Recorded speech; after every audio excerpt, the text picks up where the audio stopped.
segala berkatnya kita berkumpul dalam keadaan sehat dan muka yang ceria pada pagi hari ini, di mana Bapak Ibu saya undang dalam acara diseminasi presentasi budaya positif dari saya selaku CGP antara 9 Kabupaten Toba dari Kecamatan Masau yang bertugas di SD Negeri 173 Alam 0904. Yang saya hormati Bapak Ibu Kepala Sekolah SD Negeri 173 Alam 0904. Yang saya hormati juga Ibu Kepala Sekolah dari SD Negeri 17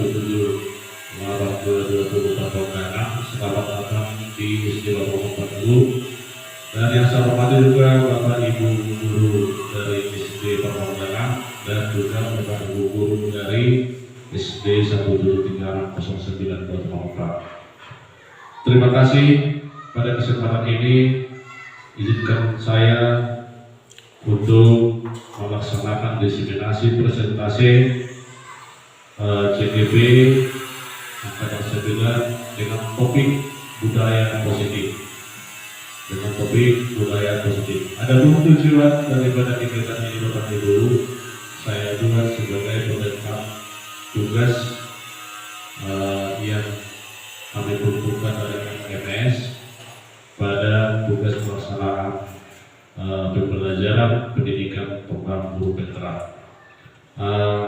Ada baiknya sebelum kita mulai acara kita selaku umat beragama, ada baiknya kita berdoa sebentar untuk memulai kegiatan kita ini. Izinkan saya pimpin kita berdoa dalam hati sesuai dengan agama dan kepercayaan kita masing-masing. Berdoa, kita mulai.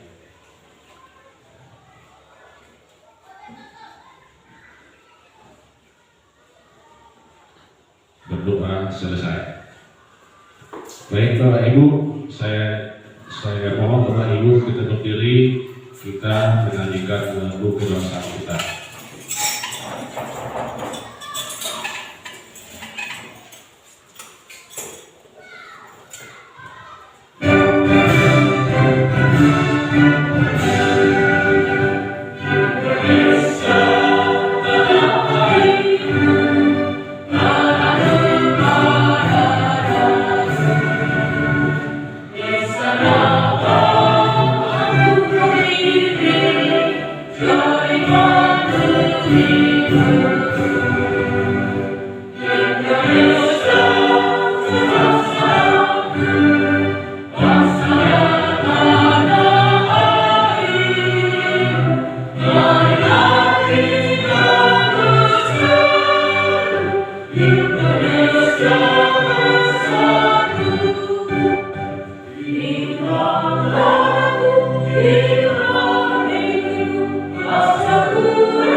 Bapak Ibu kami persilakan duduk kembali.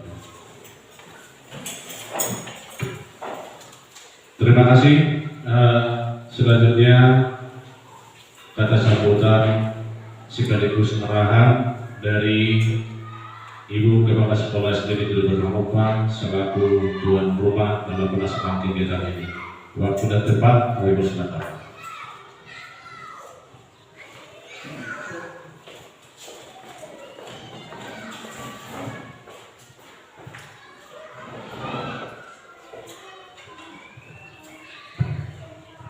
Puji syukur kita panjatkan kepada Tuhan Yang Maha Esa, di mana cinta kasih-Nya yang menyertai kita dan memberikan kita kesehatan sehingga kita dapat berkumpul di tempat ini pada pagi hari yang cerah ini.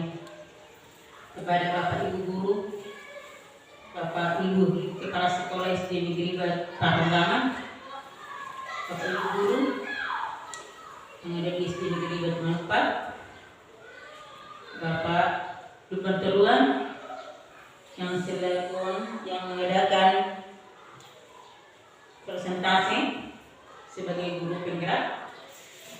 Kami kepala sekolah mengucapkan selamat kepada Bapak dan kami sangat mendukung kegiatan yang dibuat oleh Bapak yang diikuti oleh Bapak sebagai guru penggerak. Mudah-mudahan kedepannya Bapak berhasil dan dapat melaksanakan tugas sebagaimana yang telah ditentukan oleh pemerintah untuk memajukan pendidikan yang ada di sekolah kita ini. Mari kita Bapak Ibu guru sama-sama mendukung supaya Bapak ini dapat berhasil dan di kemudian hari kita juga semua dapat mengikuti sebagai guru penggerak. Jadi saya sebagai kepala sekolah SD Negeri Batu 4 mengucapkan selamat kepada Bapak Lukman Teruan. Sekian dan terima kasih.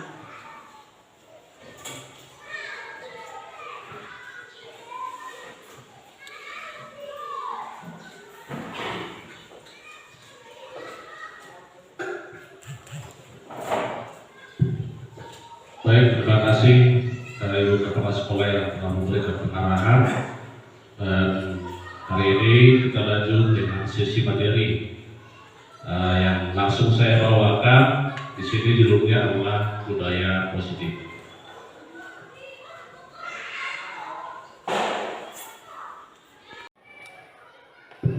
Baik, sebelum kita mulai, Bapak Ibu, coba kita perhatikan di sini ada sebuah tampilan video. Masing-masing kita simak ya, Bapak Ibu ya.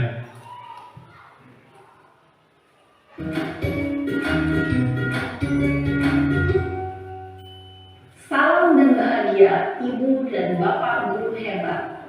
Pada video kali ini kita akan membahas tentang salah satu program disiplin positif yang diterapkan di lingkungan sekolah yang dikenal dengan nama restitusi.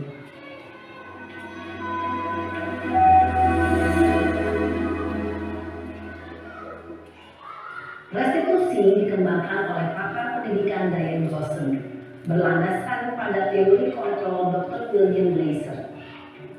Segitiga restitusi adalah suatu proses dialog yang dijalankan oleh guru atau orang tua agar dapat menghasilkan murid yang mandiri dan bertanggung jawab. Pada saat guru di posisi manajer, aspek yang dikembangkan pada murid adalah motivasi intrinsik, sehingga penanaman nilai-nilai kebajikan dapat tumbuh dan berkembang menjadi suatu kebiasaan positif yang akhirnya membentuk karakter murid. Proses dialog ini terdiri dari 3 langkah yang digambarkan pada ketiga sisi pada segitiga restitusi. Sisi pertama adalah menstabilkan identitas. Sisi yang kedua adalah validasi tindakan yang salah. Dan sisi yang ketiga adalah menanyakan keyakinan. Ibu dan Bapak guru, berikut ini akan menunjukkan bagaimana seorang guru berada dalam posisi manajer menggunakan penerapan segitiga restitusi.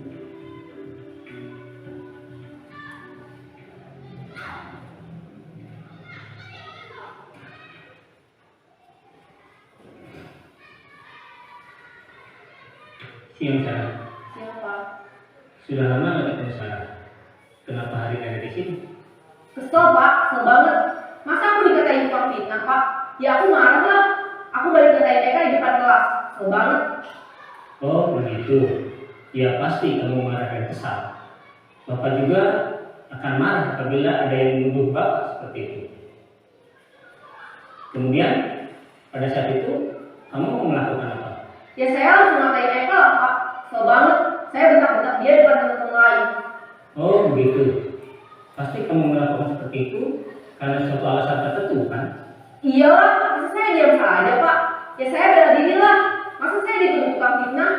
Ya wajarlah, mempertahankan harga diri itu sesuatu yang penting buat kamu.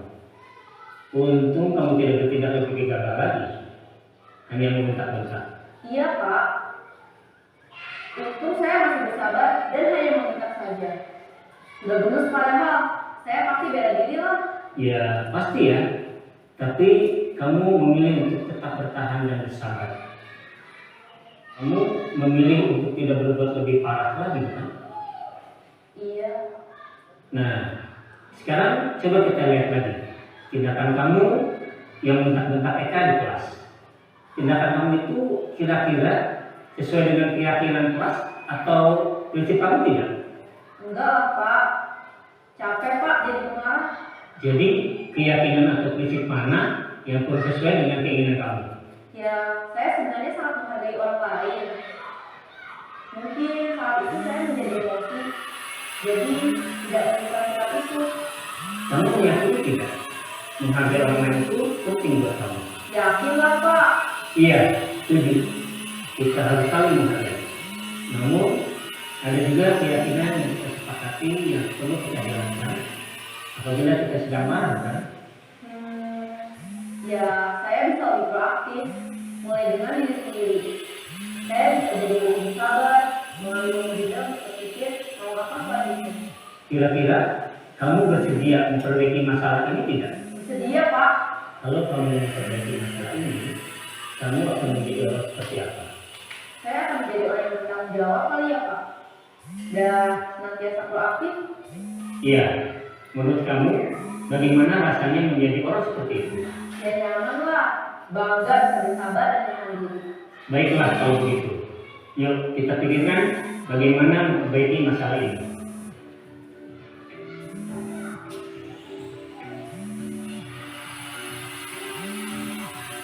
Ibu dan Bapak guru hebat. Baru saja kita menyaksikan contoh bagaimana seorang guru berada dalam posisi manajer menggunakan penerapan segitiga restitusi. Mari kita bahas satu persatu. Pada sisi pertama, menstabilkan identitas berdasarkan pada prinsip bahwa membuat kesalahan adalah bagian dari proses pembelajaran. Sisi pertama dari segitiga ini berperan menggeser identitas murid dari identitas gagal ke identitas sukses. Murid yang sedang bertingkah laku yang tidak pantas atau menarik diri saat itu sedang mengalami identitas gagal. Bila kita mengkritiknya, maka posisinya tidak akan berubah. Kita bisa mengajukan pernyataan ini. 1. Membuat kesalahan sesuatu yang wajar. 2. Manusia tidak ada yang sempurna.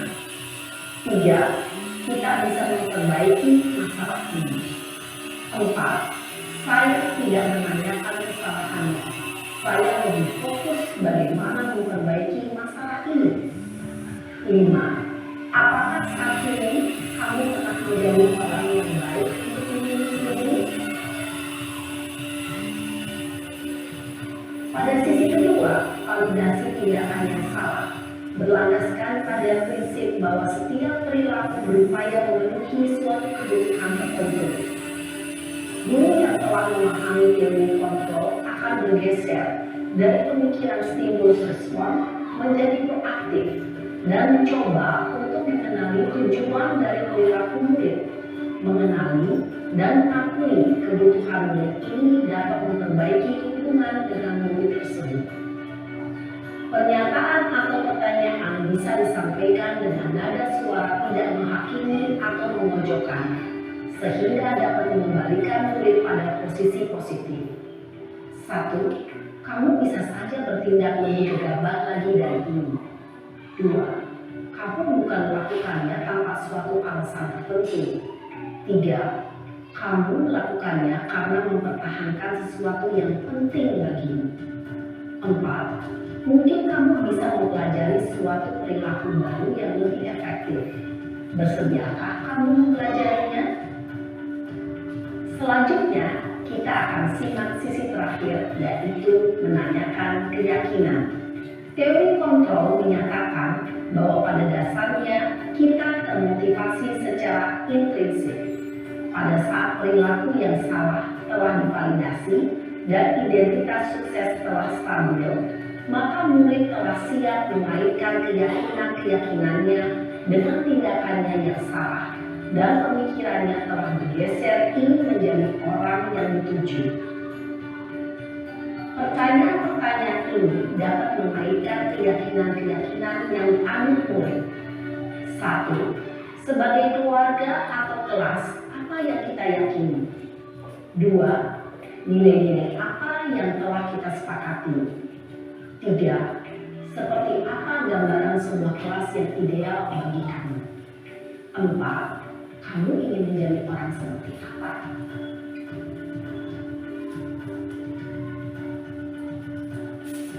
Dalam menerapkan segitiga restitusi, perlu diperhatikan beberapa hal, yaitu 1. Perilaku yang salah perlu dikaitkan dengan nilai-nilai atau keyakinan-keyakinan yang telah disepakati atau dituju. 2. Kesediaan orang yang melakukan kesalahan untuk memperbaiki masalah. 3. Pemecahan masalah sebisa mungkin relevan atau memiliki hubungan dengan masalah yang ada. 4. Usaha. Perlu adanya suatu usaha perbaikan dari pihak yang berbuat kesalahan. 5. Waktu. Perlu didedikasikan waktu dari pihak yang berbuat kesalahan. Tanyakan kapan akan mulai dilakukan usaha untuk memperbaiki masalah. Dengan memahami struktur penerapan segitiga restitusi, diharapkan guru dapat menerapkan posisinya sebagai manajer dengan mengajukan pertanyaan-pertanyaan bermakna yang dapat membuat murid menjadi lebih percaya diri, bertanggung jawab, dan mandiri. Nah, Ibu Bapak Guru perlu tidaknya mengikuti ketiga tahapan dalam segitiga restitusi bergantung pada ringan beratnya suatu permasalahan. Misalnya, bila permasalahan tersebut ringan, maka tidak perlu dijalankan secara berurutan. Bahkan bisa semudah menanyakan apa keyakinan yang kita sepakati. Dengan menjalankan segitiga restitusi, dengan mengajukan pertanyaan-pertanyaan bermakna, diharapkan murid menjadi lebih kuat secara pribadi, dapat membuka wawasan murid agar dapat menyelesaikan permasalahannya sendiri, semakin percaya diri, mandiri, dan merdeka. Salam dan bahagia, Ibu Bapak Guru hebat.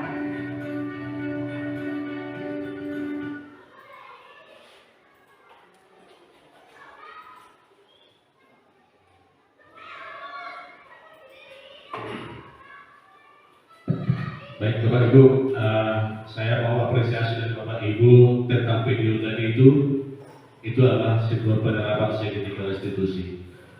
Sebelum kita mulai kegiatan kita Bapak Ibu, saya mau kita membuat kesepakatan kita selama kegiatan kita ini kira-kira apa saja. Ini akan saya berikan sedikit notes. Bapak Ibu boleh menuliskan apa kira-kira kegiatan yang kita sepakati dari masing-masing Bapak Ibu ya. Silakan dituliskan di sedikit notes-nya.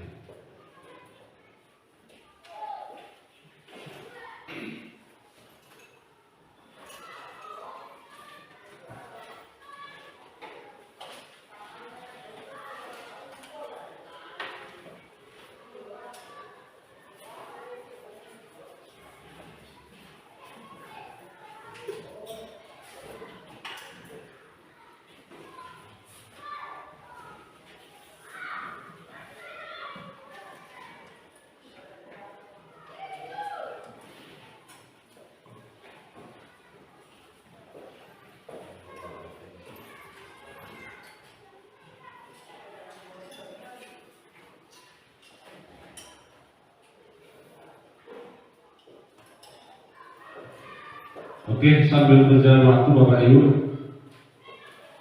di sini kita lanjut. Judulnya adalah budaya Muslim oleh saya sendiri.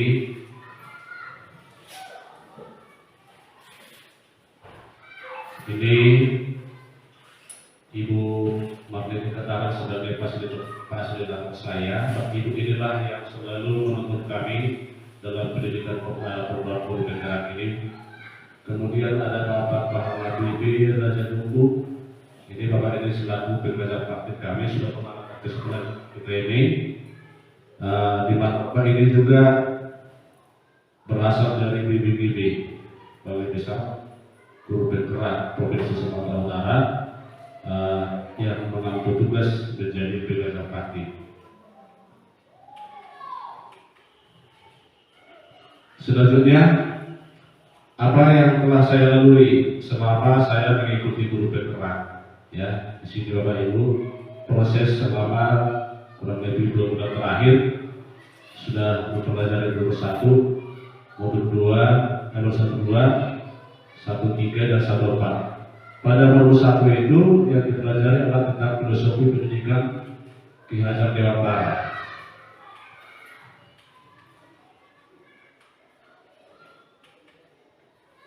Terus pada modul 1, 2 itu ada nilai-nilai dan peran guru bergerak.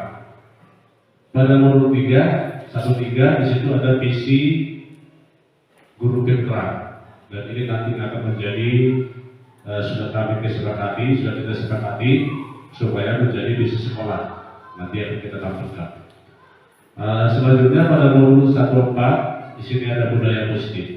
Nah, Bapak Ibu, semua materi ini dari modul 1 sampai modul 1, 3 ada keterkaitannya, saling keterkaitan. Makanya adalah kesempatannya, walaupun nanti kita membahas budaya positif, tapi sudah merangkum itu filosofi pendidikan Ki Hajar Dewantara, nilai dan peran guru bergerak, juga visi guru bergerak sudah merangkum. Baik Bapak Ibu, setelah seperti apa materi yang telah saya pelajari, nanti boleh Bapak Ibu lihat itu saya unggah di YouTube saya, ya. YouTube saya ini YouTube-nya nanti akan saya bagikan, boleh Bapak Ibu lihat di sana. Dan kalau saya punya tugas pun saya langsung berikan ke grup kita.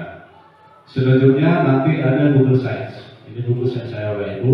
Nanti apa materi dan juga pelajaran-pelajaran yang telah saya pelajari ada pada Google Sites saya. Nah, baik, selanjutnya masuk kita ke materi. Ini adalah tujuan pendidikan. Tujuan pendidikan yang sebenarnya yang selama ini masih tertanam, yaitu pada saat pemikiran Bapak Ki Hajar Dewantara, yaitu adalah menuntun segala kekuatan kodrat, ya, menuntun segala kekuatan kodrat yang ada pada anak-anak agar mereka dapat mencapai keselamatan dan kebahagiaan yang setinggi-tingginya, baik itu sebagai manusia maupun sebagai anggota masyarakat. Itu yang paling utama. Kemudian, oleh sebab pendidik itu adalah tidak penuntun. Ini kita garis bawah Bapak Ibu ya. Namun hanya dapat menuntun tubuhnya atau hidupnya kekuatan kodrat yang ada pada anak-anak agar mereka dapat memperbaiki lakunya. Itu baru dasarnya, hidup dan tubuhnya kekuatan kodrat anak. Jadi anak-anak itu seperti ini Bapak Ibu. Anak itu lahir bukan kertas kosong, ya, bukan kertas kosong. Namun kertas yang sudah ada goresan-goresan, yang dimana goresan-goresan itu masih sama. Itu menurut Bapak Ki Hajar Dewantara. Artinya masih sama. Nah, jadi di sini tugas guru adalah untuk menebalkan goresan-goresan itu supaya semakin bisa terbaca. Nah, itulah tugas guru. Menurut Ki Hajar Dewantara, mendidik dan mengajar adalah sebuah proses kemanusiaan ke manusia, sehingga harus memerdekakan manusia dari segala aspek kehidupan, baik fisik, mental, jasmani dan rohani. Itu. Oke, selanjutnya Bapak Ibu, menurut Ki Hajar Dewantara, ini tujuan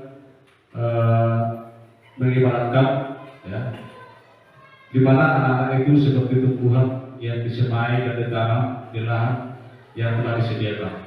Dalam proses menuntun, ya, anak diberi kebebasan, namun sebagai pamong untuk menuntun anak agar tidak kehilangan arah.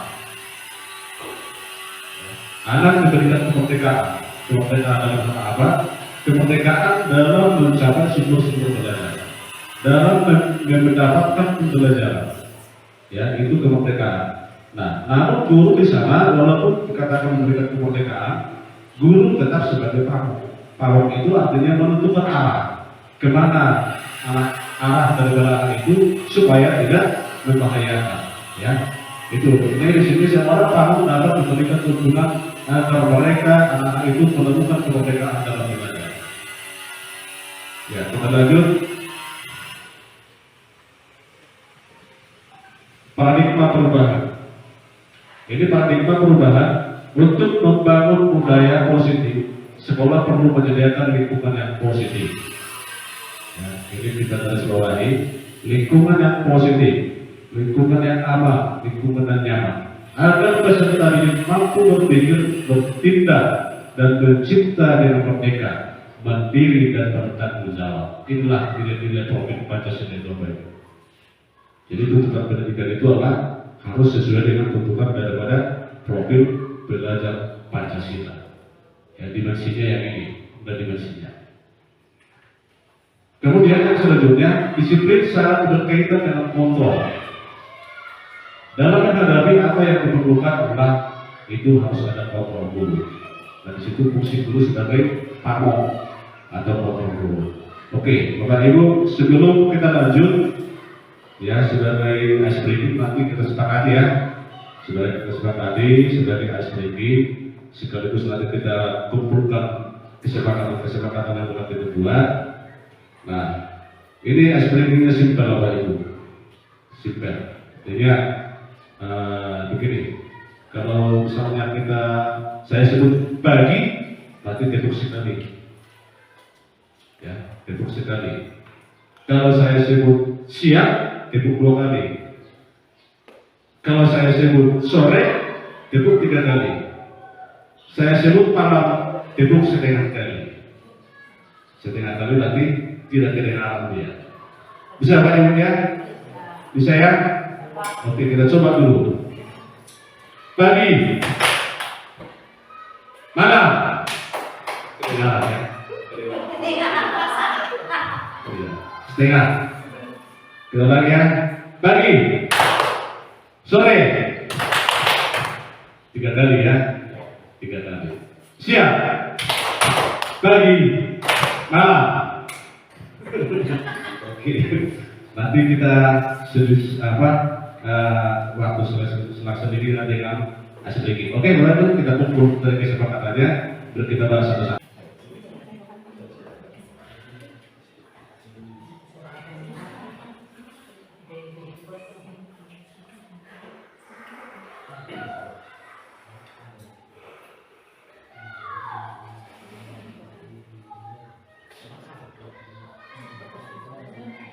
Kesepakatan kelas ya Bapak Ibu ya, kesepakatan kelas, kesepakatan kita selama kegiatan ini. Misalnya harus ada break atau misalnya selama kegiatan tidak boleh merokok misalnya. Ya. Selama kegiatan semua harus aktif. Terus tidak boleh keluar sembarangan, keluar kelas. Ada lagi kita ini kan belajar dewasa Bapak Ibu. Nanti kita sesuaikan lah.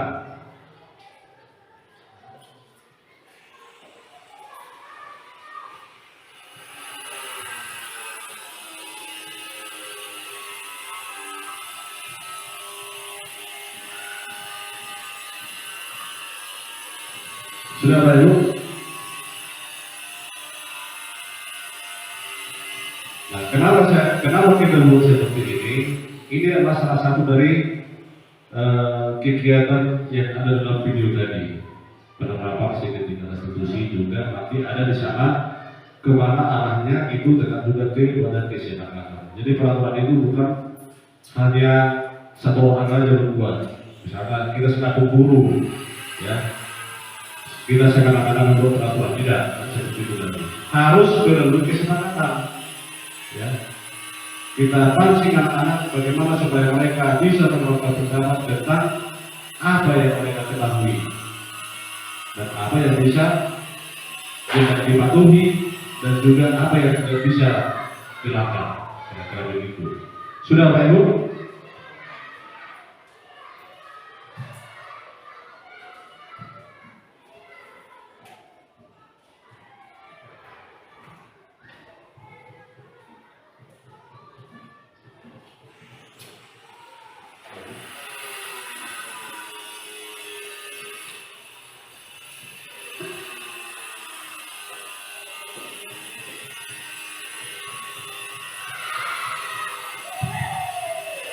Sudah?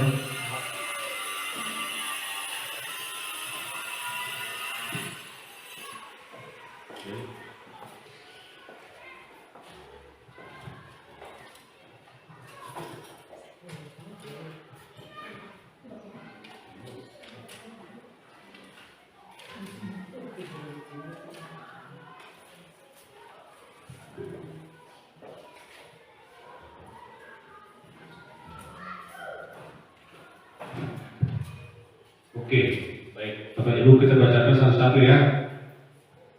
Di sini ada disiplin waktu. Berarti kita sepakati waktunya tepat ya. Begitu ya kira-kira ya. Kita tepat waktu. Oke. Tadi kita masuk jam 9.30 aturannya. Padahal telah setengah jam. Berarti kita memakan waktu setengah jam tadi.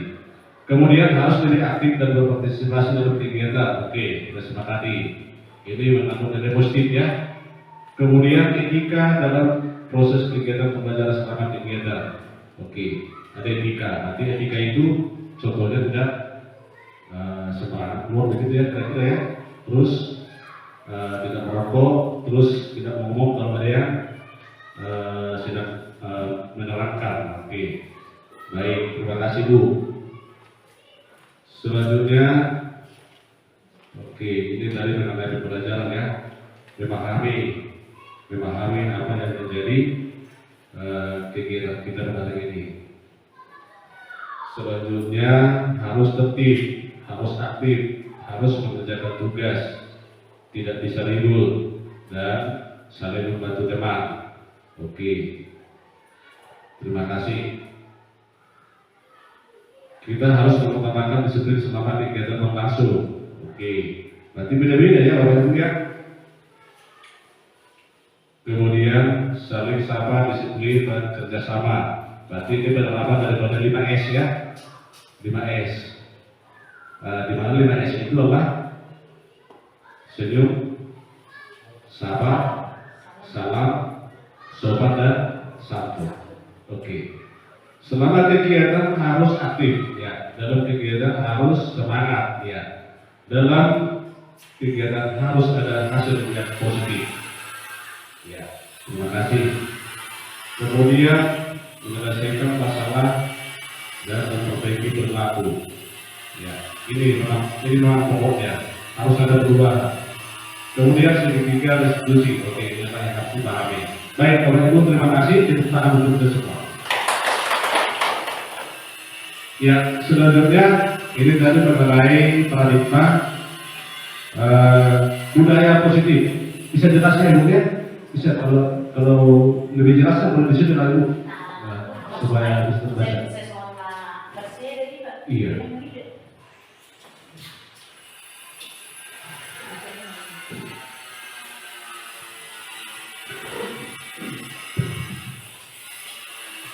Baik, ini adalah budaya positif. Budaya positif itu seperti apa? Ya.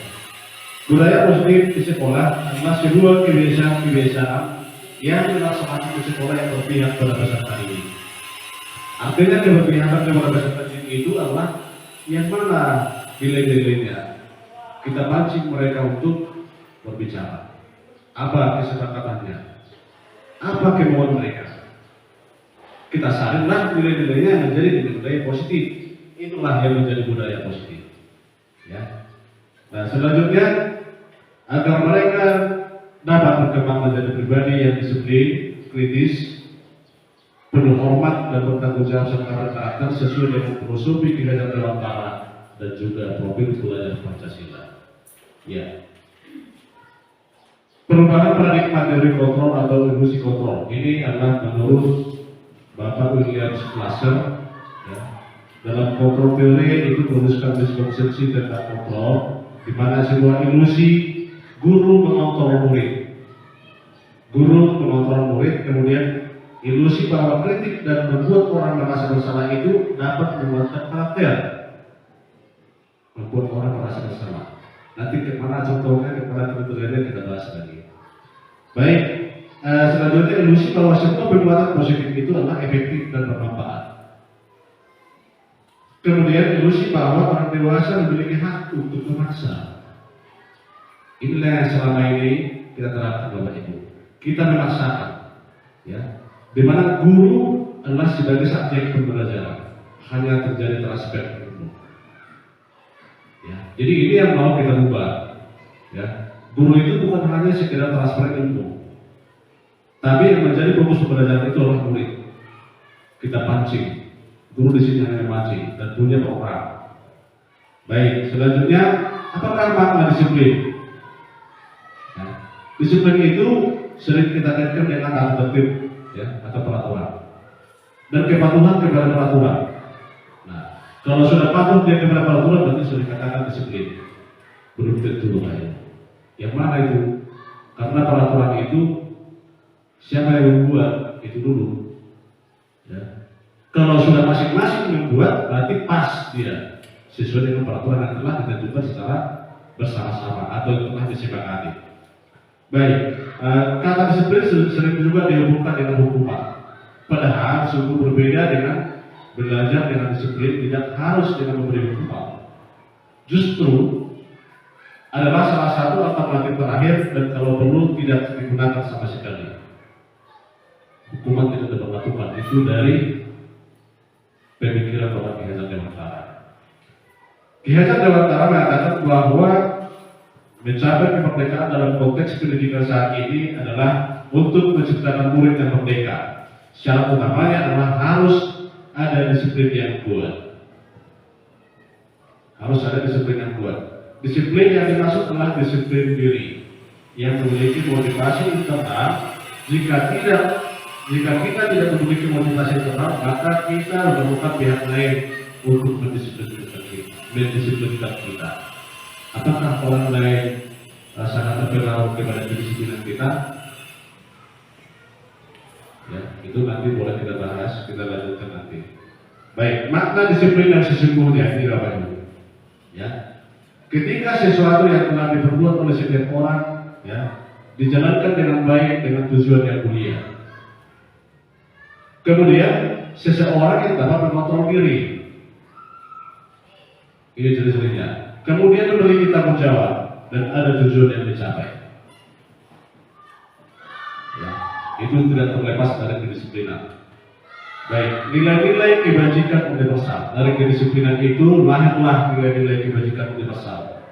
Ya, setelah kita menerapkan kedisiplinan, maka lahirlah nilai-nilai kebajikan universal. Di mana kebajikan universal itu adalah sifat-sifat muslim manusia yang merupakan tujuan mulia yang ingin dicapai oleh setiap individu. Dan nilai-nilai tersebut bersifat universal, lintas bahasa, suku bangsa, agama maupun latar belakang, tidak dibedakan. Kemudian dengan mengaitkan nilai-nilai kebajikan yang diyakini seseorang, maka motivasi intrinsiknya terbangun. Ya, seperti apa itu motivasi intrinsik?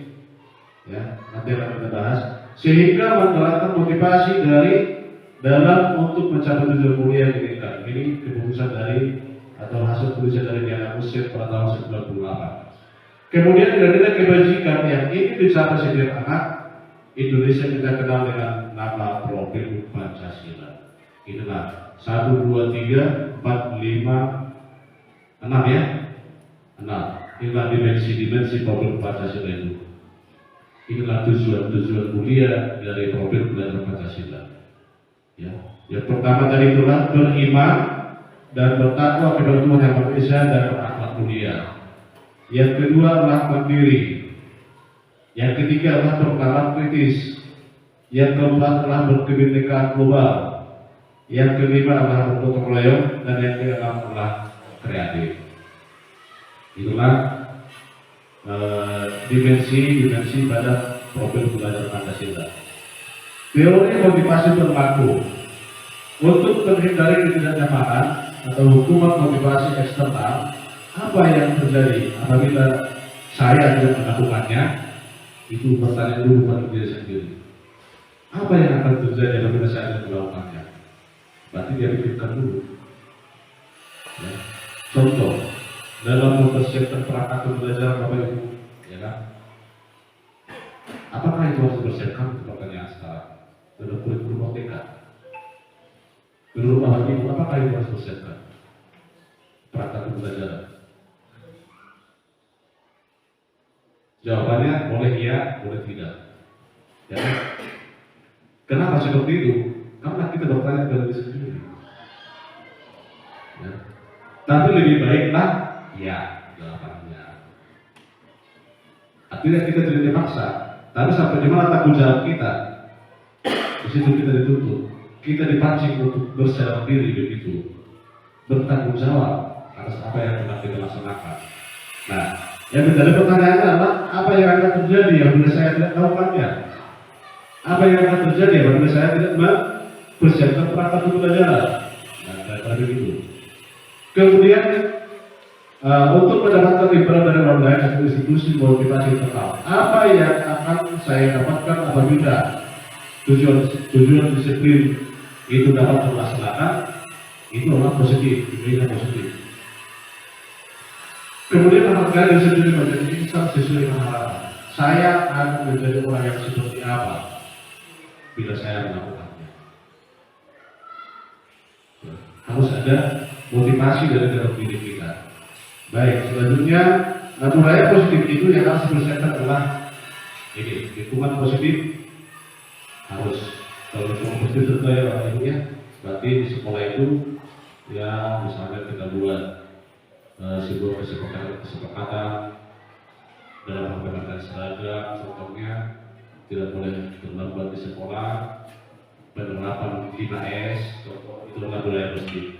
Keyakinan kelas ini, ya. Seperti contoh di kelas 6 itu sudah kami buat di kelas ini, keyakinan kelas itu seperti apa? Nah, kita pancing anak-anak untuk berpendapat. Pak, menurut saya tidak boleh terlambat di kelas. Bagus, kita tulis. Atau biarkan aja mereka menulis dulu seperti yang tadi mereka tulis. Ya. Menurut saya Pak ini. Kita baca satu-satu. Terus kita bahas nilai positifnya di mana.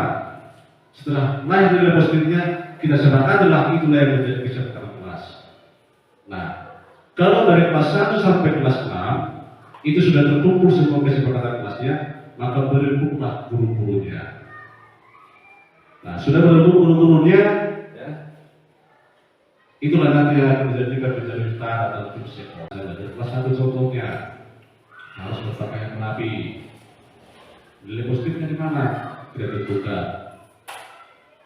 Nah, kemudian, peraturan kelas itu dari mana sumbernya? Dari keyakinan kelas tadi, Bapak Ibu. Ya. Kemudian yang ketiga adalah keyakinan kelas, hukuman dan PPK. Nanti kita bahas lebih dalam mengenai PPK. Dan juga merupakan hukuman. Kita bahas lebih lanjut. Oke. Keyakinan kelas. Nilai-nilai kebajikan atau universal yang disepakati bersama secara universal. Lepas dari latar belakang suku, negara, bahasa maupun agama. Menurut dosen 98, suatu keyakinan akan lebih memotivasi seseorang diri dalam intrinsik. Ya, seseorang akan lebih bersemangat untuk menjalankan keyakinannya daripada hanya sekedar mengikuti serangkaian peraturan. Pembentukan keyakinan kelas, ini dia caranya baru. Keyakinan kelas itu bersifat abstrak dari peraturan yang lebih rinci dan konkret. Sumbernya dari kita, oleh kita, untuk kita, demokratis dia, ya. Dari kita, oleh kita, dan untuk kita. Itulah nanti kesepakatan itu menjadi sebuah peraturan kelas. Keyakinan kelas berupa pernyataan-pernyataan yang universal, tidak membedakan maksudnya apa itu. Ya. Tidak ada dari segi keluarga, tidak, ya. Dari segi kemampuan, tidak, harus disamakan. Kemudian pernyataan keyakinan kelas senantiasa dibuat dalam bentuk positif, dikaitkan dengan nilai positif. Ya, apakah itu disiplin, ya, apakah itu berbau kreatif, inovasi. Ya. Selanjutnya di sini keyakinan kelas sebenarnya tidak terlalu banyak sehingga mudah diingat dan dipahami. Tidak terlalu banyak. Hanya banyak tidak seperti menurut saya Pak, kita buat saja kayak kelas itu sebanyak 20. Apa saja itu? Ya. Butir-butirnya sampai 20 udah banyak itu. Jadi kalau bisa berapa? 5. Tapi semuanya kelima itu sudah mengandung nilai positif dan juga dimensi problem belajar Pancasila. Nah, jadi mudah diingat. Kalau lebih sedikit lebih mudah diingat. Kalau lebih banyak pasti tidak mudah diingat ya Pak Ibu ya. Sama kayak materi ini. Kalau banyak dia nanti jadi lupa. Ya.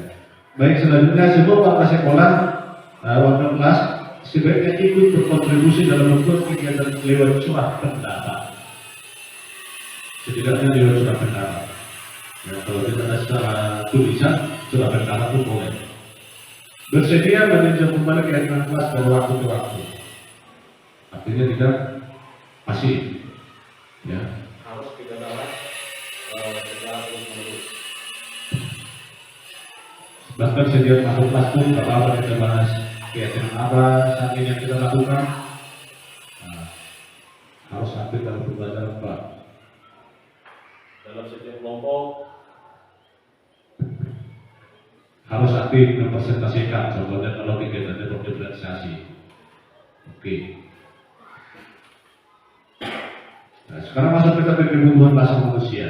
Kebutuhan bahasa manusia itu yang pertama adalah kebutuhan bertahan hidup. Kebutuhan bertahan hidup. Kemudian ada kasih sayang dan juga rasa diterima. Ini seperti apa penerapannya? Kemudian ada penguasaan, ada kebebasan, ada kesenangan. Ya. Itulah kebutuhan dasar manusia.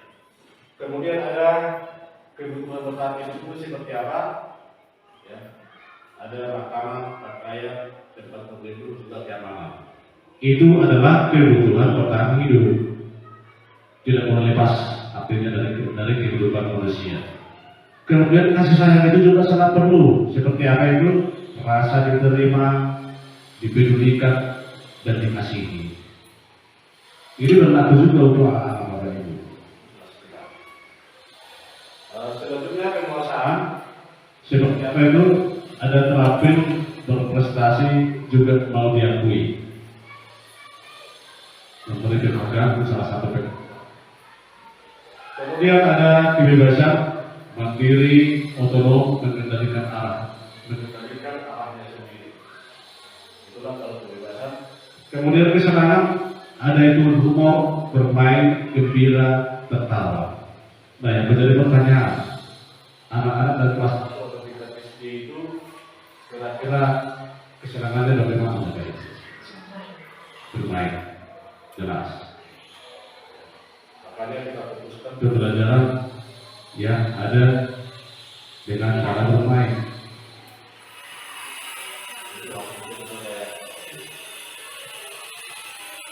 Selanjutnya dihukum oleh penghargaan. Katanya penghargaan itu ada yang dihukum. Ini yang paling seru. Kok bisa penghargaan itu dihukum? Seperti mana itu terjadi awal itu kita lihat, ya. Di sini penghargaan itu pengaruhnya jangka pendek atau jangka panjang. Bisa kita pilih. Ya. Kemudian penghargaan itu menghukum dari segi mana? Penghargaan itu mengurangi kecepatan.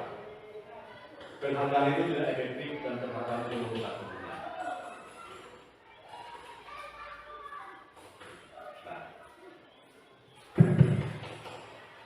Peraturan kegiatan kelas bila dibagikan yang dituju. Ini selalu kembalikan buku ke tempatnya. Itu contohnya belakang Jawa.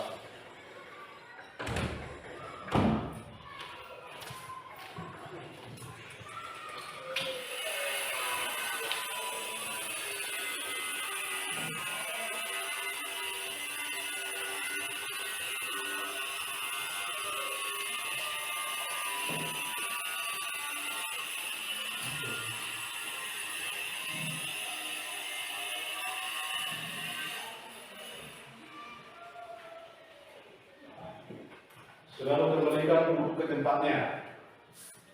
Kalau kita bilang sama anak-anak seperti itu, berarti itu mengandung nilai tanggung jawab saja. Mengandung nilai tanggung jawab, kemudian dilarang mengganggu orang lain. Itu mengandung nilai menghormati orang lain dan diri sendiri. Kemudian datang di sekolah 15 menit sebelum pembelajaran misalnya, itu menghormati orang lain, juga punya komitmen. Itu komitmen dalam dirinya. Kemudian dilarang melakukan kekerasan, mengandung nilai keselamatan. Dilarang menggunakan narkoba, mengandung keselamatan juga kesehatan. Kemudian bergantian atau menunggu giliran, menghormati orang lain dan juga nilai kesadarannya. Kemudian menggunakan masker, itu nilai kesehatan dan juga nilai keselamatan. Jangan berlari di kelas, itu nilai keselamatan dan juga keamanan. Contoh penerapan membuat keyakinan kelas, guru mau membimbing siswa membuat keyakinan kelas, siswa menulis dan menentukan hal yang diharapkan. Kemudian contoh penerapan membuat keyakinan kelas itu, di sini guru dan siswa mengaku keyakinan kelas untuk guru dan siswa menandatangani kesepakatan. Kemudian dijadikan kesepakatan kelas dan dalam kelas yang telah dibuat. Nah, tindakan guru, hukuman atau konsekuensi. Nah, kita lihat di sini ada kata-kata guru. Mencatat 100 kali di dalam buku dengan kalimat saya tidak akan terlambat lagi. Contohnya ada siswa yang terlambat. Nah, hukumannya apa? Itu sesuai dengan kesepakatan. Nah, Pak, saya mau kesepakatannya kita buat mencatat 100 kali, Pak. Ada yang boleh catat? Saya tidak akan terlambat lagi, Pak. Bagus. Daripada kita buat menghormat bendera, ya kan? Atau kita buat membersihkan kamar mandi, itu hukuman. Oke, jadi kalau seperti ini ya saya tidak akan terlambat lagi, itu merupakan sebuah konsekuensi dari sebuah kesepakatan. Selanjutnya, lari mengelilingi lapangan basket 2 kali karena terlambat hari ke sekolah. Itu misalnya pada saat olahraga. Apakah itu hukuman atau konsekuensi? Ya. Murid diminta push up 15 kali karena tidak menggunakan masker. Ya, hukuman atau konsekuensi. Sekolah menetapkan kertas tugas tempatnya dari coret-coret. Ini membersihkan tumpahan air di meja karena tersekol pada saat belajar. Murid tidak mengenakan sepatu seharian di sekolah karena tidak mengenakan sepatu hitam. Kemudian lari mengelilingi lapangan bola basket 2 kali karena terlambat 10 menit pada pelajaran PJOK. Nah, jadi di sini ada agenda konsekuensi, juga ada agenda hukuman. Yang mana itu menjadi hukuman? Ya, yang mana menjadi konsekuensi boleh Bapak Ibu nanti tandai, ya.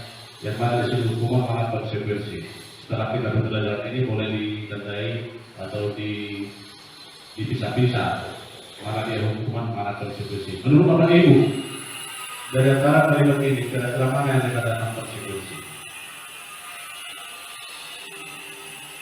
Ya, oke. Kita lanjut. Perbedaan hukuman dan konsekuensi. Coba kita lihat sesuatu yang menyakitkan jika terjadi, kemudian membuat anak sakit fisik maupun hati dalam jangka waktu lama. Kemudian anak membenci kedisiplinan. Selanjutnya mendorong anak, paksaan mendorong anak untuk menyakiti diri sendiri. Kemudian konsep dari yang buruk, anak menyembunyikan kesalahan, marah dan rasa bersalah, diperlukan merasa tidak dihargai. Nah, sementara yang ini membuat anak merasa tidak nyaman dalam waktu jangka pendek. Anak menghargai disiplin, stimulus dan akan mendorong agar anak mudah menyesuaikan diri. Konsep diri yang baik, kemudian anak belajar untuk mengatur peraturan, kehilangan hak, dibuat tidak nyaman, diasingkan untuk sementara waktu. Nah, yang mana yang kira-kira hukuman, yang mana konsekuensi, kita lihat. Nah, ini adalah hukuman. Itulah bentuk tindakan hukuman. Dan yang ini adalah konsekuensi. Itu orang itu.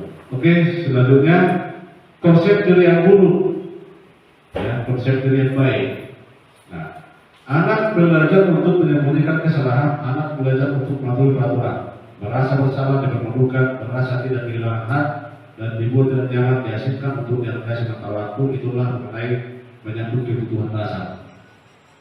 Kemudian ini sebuah kasus yang terjadi, cinta kasih diterima, penguasaan kesenangan kebebasan. Ibu Eva guru kelas 5 di SD Ujung sedang membuat penguasaan. Bingung menghadapi dulu salah satu murid di kelasnya bernama Agus. Beberapa anak telah datang dan mengeluhkan Agus yang seringkali meminta bekal makan siang mereka dengan paksa. Ya. Nah, jika Anda menanggapi situasi seperti itu, Ibu Ani, apa yang akan Anda lakukan? Menurut Anda kira-kira apa saja alasan Agus untuk melakukan hal itu? Nah, ini sebuah industri Bapak Ibu. Kita lihat. Nah, dalam konteks penerapan disiplin, Ibu Ani sebaiknya mencari tahu alasan Agus untuk melakukan kegiatan tersebut agar mengetahui kebutuhan mana yang sedang berusaha dipenuhi oleh Agus. Dari 5 kebutuhan tadi ya. Oke.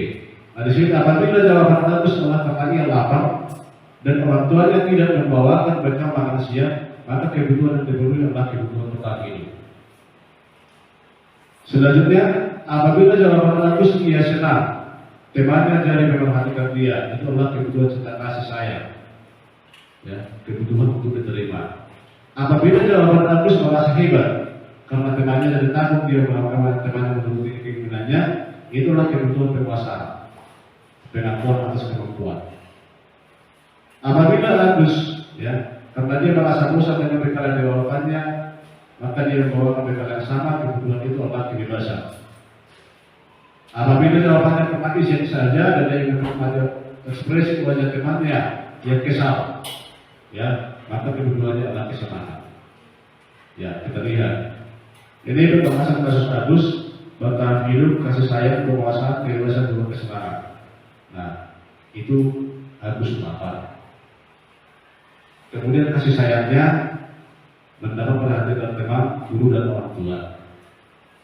Selanjutnya penguasaan, merasa hebat karena temannya menjadi takut. Kemudian kebebasannya adalah bosan dengan bekal, yang mau coba yang lain. Nah, kemudian izin saja menikmati wajah temannya yang lucu. Siapa pun sahabat dan nanti. Iya. Oke, selanjutnya Bapak Ibu, posisi kontrol restitusi. Nah, sebelum ke sana kita akhiri dulu ya, biar agak segar dulu. Oke, siap. Oke, selanjutnya Bapak Ibu, posisi kontrol restitusi. Nah, sebelum ke sana kita akhiri dulu ya, biar agak segar dulu. Oke, siap.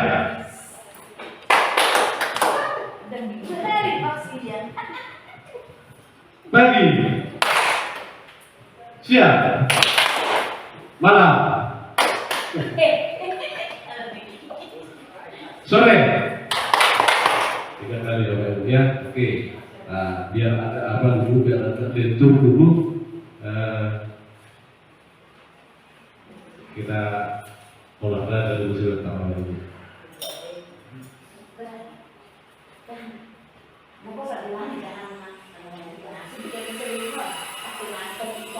Oke, kita semua berdiri dalam Ibu.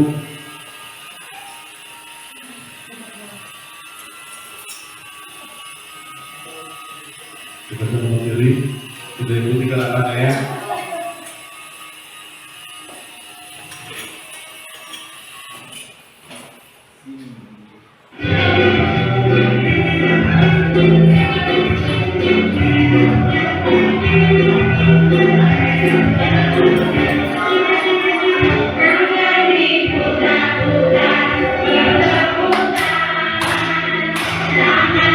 Putra-putra pegang bapakku.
Oke, sudah semangat lagi Pak Gubnya, sudah segar ya.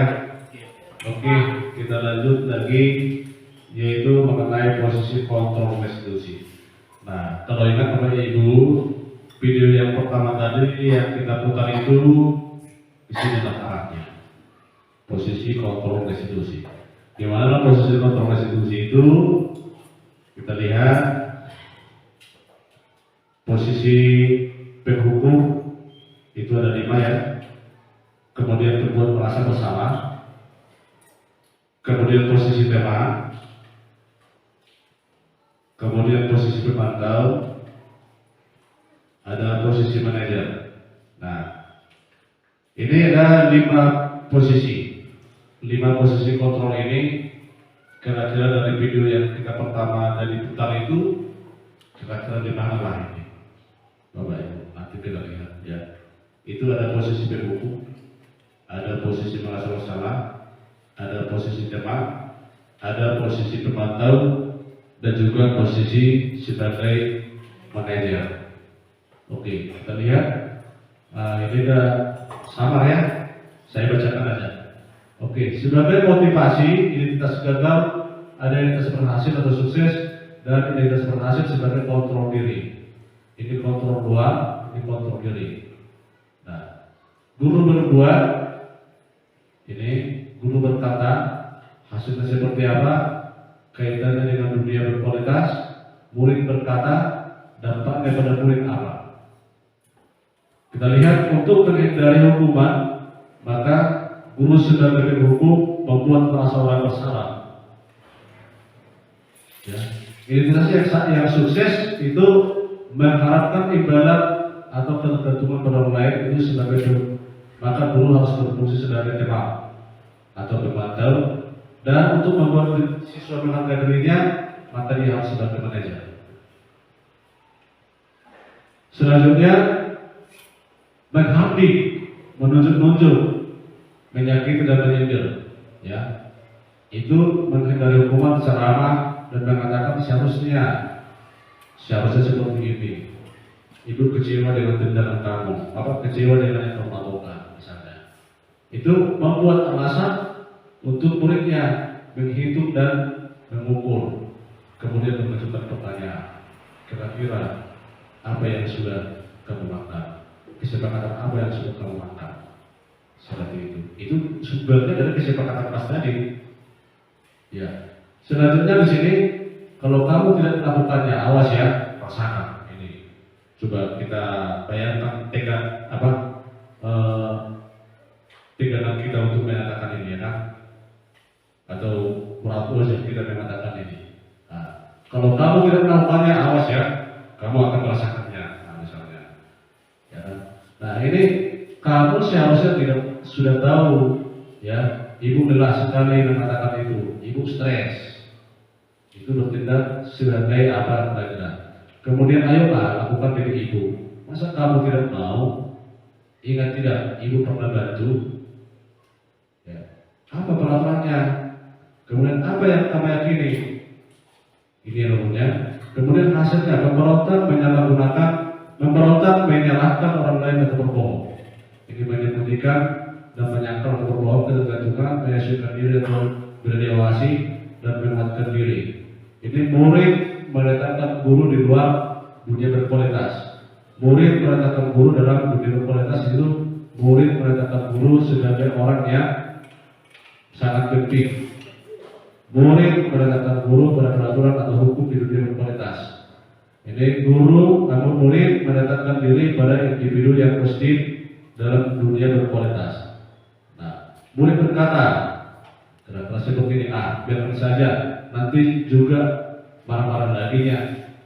Maafkan saya ya, karena begitu. Kalau jenengan adalah membuat orang bersalah, kalau dia terhukum, maka akan ini yang muncul. Biarkan saja, nanti juga marah-marah lagi kayak begitu. Ya. Tapi kalau membuat orang bersalah, maka dia ini muncul. Maafkan saya Bu, saya tidak akan mengulangi lagi Bu.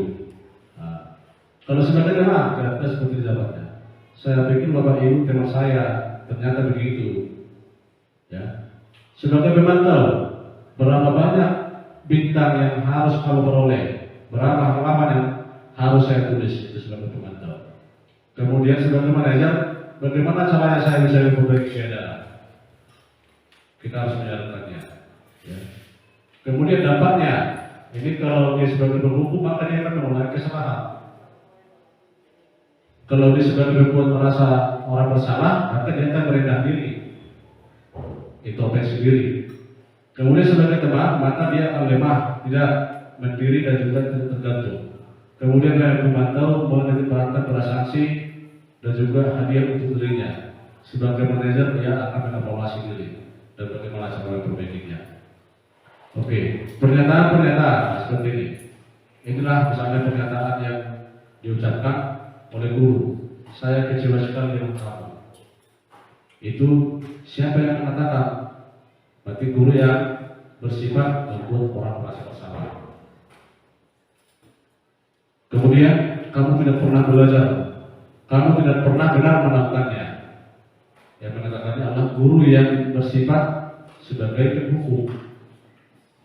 Kemudian ayolah lakukan demi bapak atau lakukan demi ibu. Nah, itu guru sebagai teman. Kemudian apa kamu mau mendapatkan stiker bintang hari ini? Nah, maka dia akan sebagai pemantau. Bagaimana kamu bisa menyelesaikan masalah ini? Nah, ini sebagai manajer. Ya. Kamu selalu yang paling terakhir, itulah penghukum.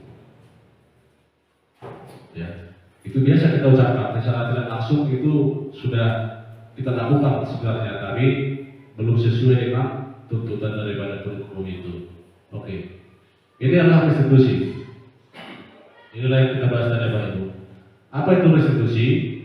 Itu adalah proses menciptakan kondisi bagi murid untuk memperbaiki kesalahan mereka, sehingga mereka bisa kembali pada kelompok mereka dan juga karakter yang lebih kuat. Itu menurut konsep tahun 2004.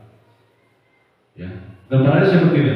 Yang pertama, hal yang dilakukan adalah menstabilkan identitas. Seperti apa kalimatnya? Ya, telah menstabilkan identitas. Saya, Bapak mau kamu bercerita tentang apa kejadian tadi itu. Nah, maka saya akan bercerita. Iya Pak, tadi pagi saya terlambat. Kenapa terlambat?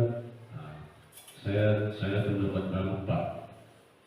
Oh, kira-kira kalau kamu terlambat, apakah kamu tahu telah dalam posisi bahaya? Bahaya maksudnya sudah ada kesepakatan itu, ya kan? Apakah kamu tahu hari ini kamu dalam masalah? Iya Pak, saya dalam masalah sekarang. Apa masalahmu?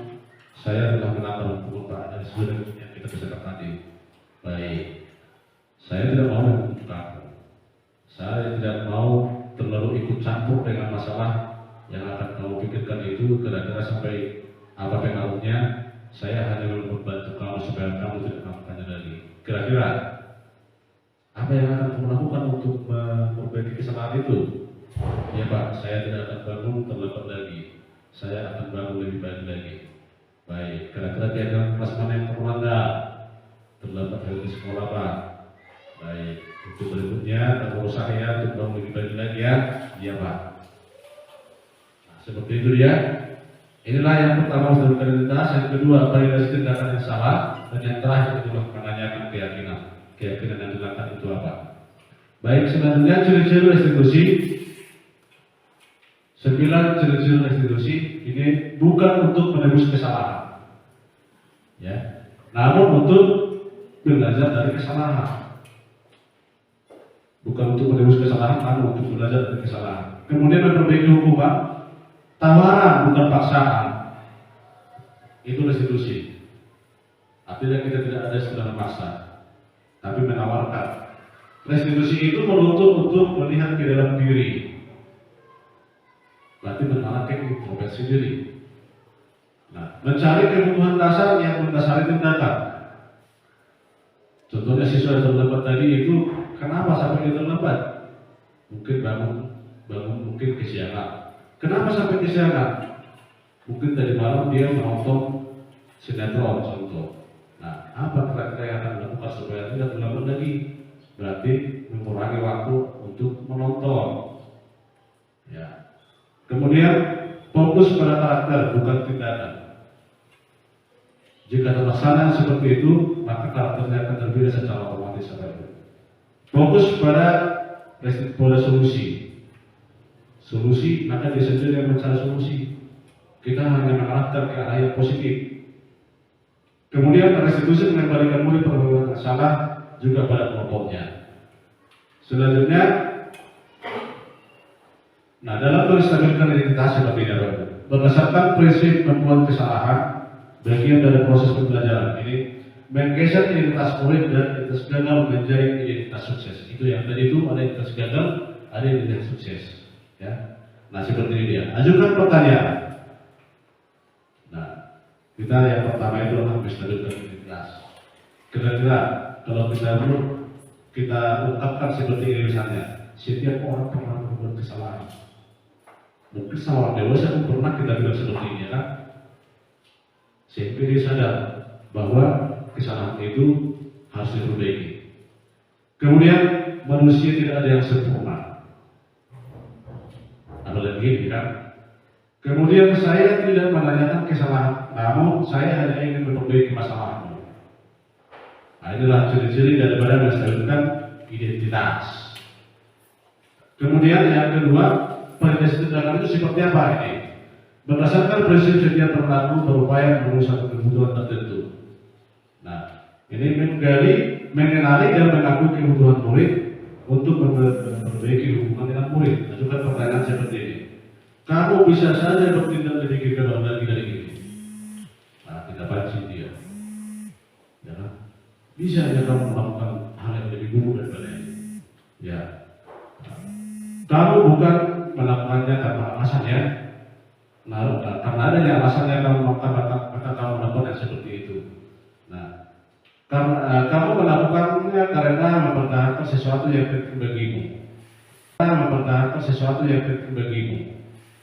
Ya. Kemudian menanyakan keyakinan. Teori kontrol mengatakan bahwa dasarnya kita termotivasi secara intensif, maka pada saat berlaku telah divalidasi dan identitas sukses telah stabil, maka murid siap meningkatkan keyakinannya dengan tindakan yang salah.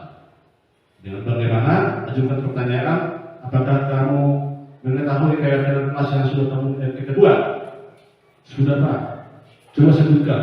Nah, maka dia akan dengan semangatnya mengucapkan kesepakatan kelas itu. Makanya dibuat kesepakatan kelas itu terlalu banyak sesuai dengan kebutuhan saja. Nah, selanjutnya keyakinan kelas mana yang akan melanggar? Tadi poin-poinnya ada yang menjadi positif, itu yang kita sepakati. Di situ misalnya kalau kayak terlambat ke sekolah, ya, maka itu tentang disiplin, ya, kedisiplinan Pak, ya. Apa kamu sendiri memperbaikinya? Iya Pak, dengan cara apa? Biarkan dia yang mengucapkan apa yang menjadi motivasinya. Ya, selanjutnya ini berarti sudah sudah selesai ya. Ini sekian pemaparan saya tentang budaya positif. Ini kami pada saat ulang tahun Ibu Bapak Ibu di SMA Swasta Budi Dharma Beliki. Ya, ini dari BPKB. Ini PKJ Pertin kami berdua, satu Ibu Panjaitan, satu lupa saya dari Bapak. Ini Bapak Pahala, PKJ Pertin kami. Ini orang dinas, Bu Koma, ini Ibu Tamuna, ini dari BPKB juga. Ini teman-teman saya yang memakai ini belajar kami belajar ini. Jadi kami untuk satu kelas inilah, satu kelas, dan BPK kami khusus Bapak ini. Ya, kira-kira saya kira Bapak Ibu yang bisa saya laporkan tentang negara saya itu budaya positif. Kalau ada yang mau kita tanyakan atau saran, juga motivasi terhadap saya untuk lebih bersemangat lagi dalam mengikuti bimbingan ini, atau ada yang mau kita perbaiki ke depannya, kira-kira ada usulan untuk lebih baik, boleh saya terima Bapak Ibu. Atas kesediaan waktu ini saya ucapkan banyak terima kasih. Horas.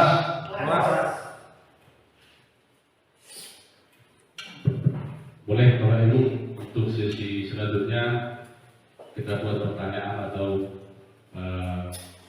saran, tanggapan dan juga motivasi. Ya, terima kasih.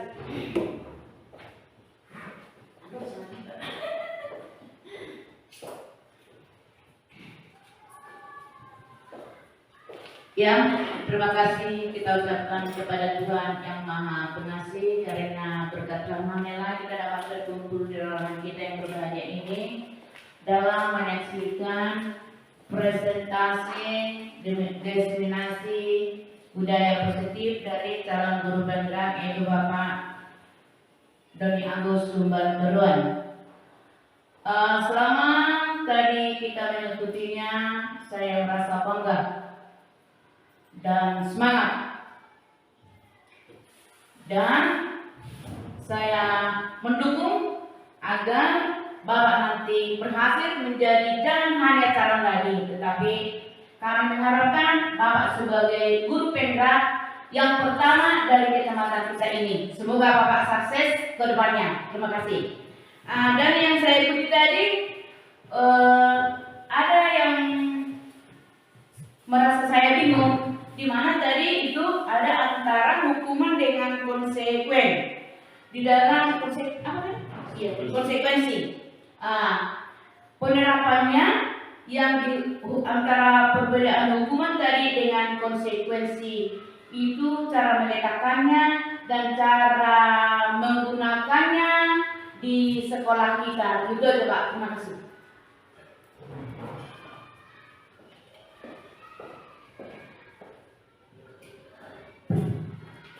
Baik, langsung saja atau terima Bapak Ibu? Langsung jawab ya. Oke, tadi itu pertanyaan Ibu. Terima kasih sebelumnya ya atas apresiasinya dan doanya. Semoga doa kita semua terkabul untuk sukses kedepannya. Bapak Ibu juga sehat-sehat dan perannya diberikan kesehatan serta rezeki untuk saling memotivasi kita ke depannya, dan kesempatan Bapak Ibu juga masih ada untuk mengikuti program seperti ini. Sebenarnya jawaban saya Ibu tadi mengenai perbedaan hukuman dengan konsekuensi. Nah, hukuman itu tadi ciri-cirinya Bapak Ibu. Kalau hukuman itu berarti ya pasti menyakitkan, ya pasti menyakitkan. Artinya jangan sampai si anak ada yang menyakitkan atau mengingat apa sesuatu yang terjadi karena hukuman, contoh dengan membuat dia push up sampai di atas sekali, berarti itu akan menyakitkan. Tidak ada kaitannya dengan berbelajar Bapak Ibu. Ya, tapi kalau contohnya kita buat dia menulis sampai 100 kali, contoh dalam pembelajaran bahasa Indonesia, apakah ada kaitannya? Ada, itu bukan hukuman. Kalau dia menulis sampai 100 kali, berarti itu mempercantik tulisannya satu. Kemudian yang kedua, memahirkan dia dalam hal tulis menulis. Nah, nanti itu apa konsekuensi? Nah, jadi begini Bapak Ibu. Dalam hal penerapan hukuman itu adalah sebuah sanksi yang diberikan tanpa melalui kesepakatan. Sedangkan konsekuensi itu adalah sebuah sanksi yang lahir dari kesepakatan. Itu bedanya.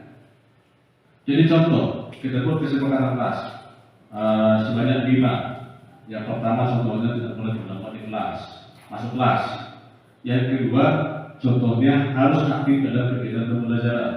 Yang ketiga, tidak boleh di kelas, contoh. Ya. Selanjutnya tidak boleh ngomong kalau Bapak Guru atau Ibu Guru sedang menerangkan.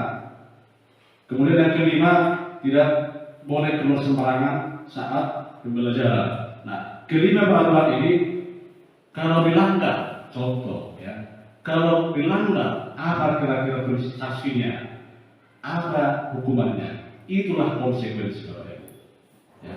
Nah, kira-kira yang dilanggar itu bagaimana hukumannya, bagaimana sanksinya? Nah, siapa yang berbuat? Bukan kita, tapi si anak.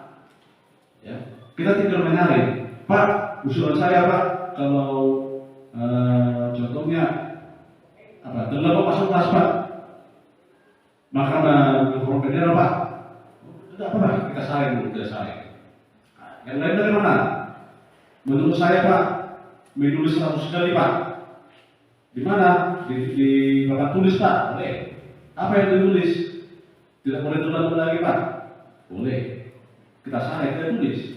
Nah, dia bersyarat ekspresi, kan begitu. Nah, ada lagi satu lagi misalnya, Pak, menurut saya Pak membersihkan kamar mandi Pak. Nah, contoh.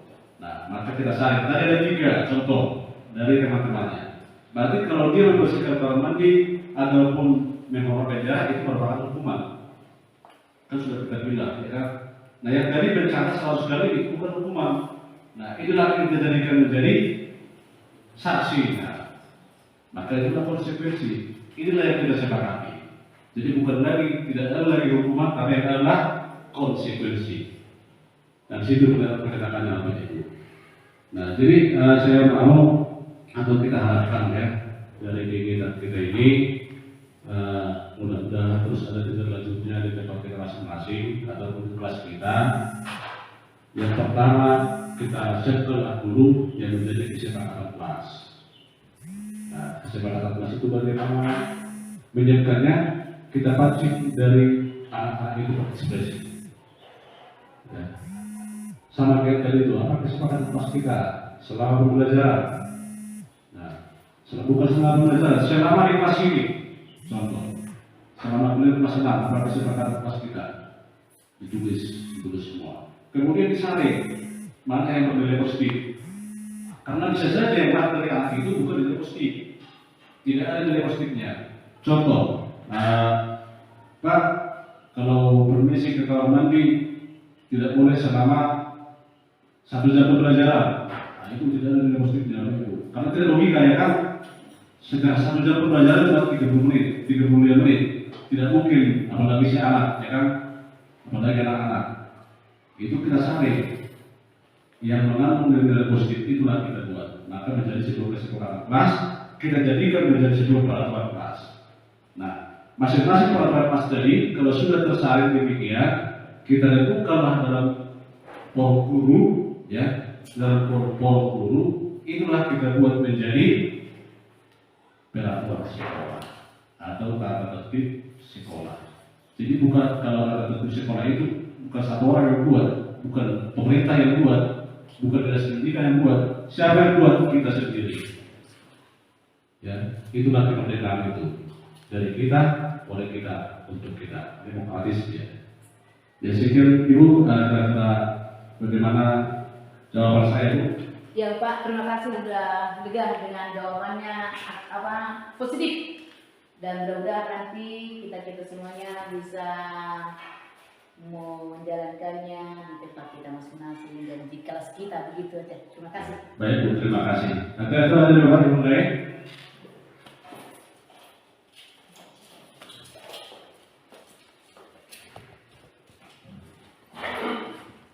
Terima kasih kepada Bapak Ibu Guru yang telah memberikan banyak pengarahan. Kami sangat bangga dengan materi yang disampaikan oleh Bapak, begitu luas, dan kiranya kami semua guru dapat melaksanakan mempraktekkan di kelas masing-masing.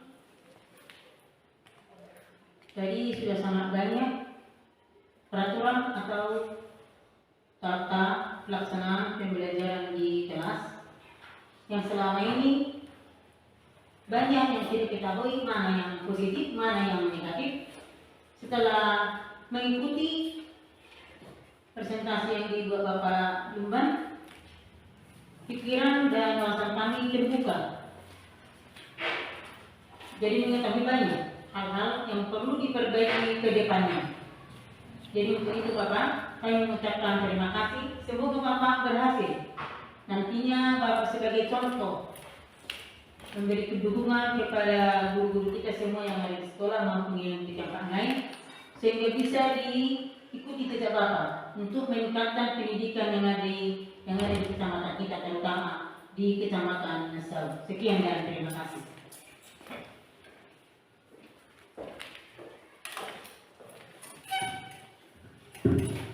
Baik Bu, terima kasih atas motivasinya. Saya sangat apresiasi dengan motivasi yang dari Bapak Ibu sekalian, terutama Ibu-Ibu Kepala Sekolah dan juga teman-teman guru. Mudah-mudahan ke depan tugas yang saya emban bisa saya ikuti tahap demi tahap. Saya minta doa dari Bapak Ibu, mudah-mudahan saya sukses dalam menjalankan program ini seperti yang Ibu Kepala Sekolah Pramuka tadi bilang, janganlah hanya calon, nanti setelahnya harus menjadi sah guru penggerak. Dan mudah-mudahan kedepannya kita juga bisa saling berkontribusi, saling berbagi bagaimana untuk peningkatan mutu pendidikan yang lebih baik ke depannya. Dan sebagai komunitas praktisi antara kita bergabung dua sekolah ya, itu saya mohonkan kepada Ibu Kepala Sekolah Permukaan, nanti akan saya informasikan lagi bahwa kita itu satu komunitas praktisi. Untuk kata berikutnya kita lebih mudah untuk berbagi dalam komunitas kita. Baik Bapak Ibu, terima kasih sekali lagi yang sebesar-besarnya saya ucapkan kepada Bapak Ibu atas kesempatan ini. Kehadiran Bapak Ibu dalam presentasi saya yaitu mengenai budaya positif, maka dengan ini saya ucapkan terima kasih dan horas.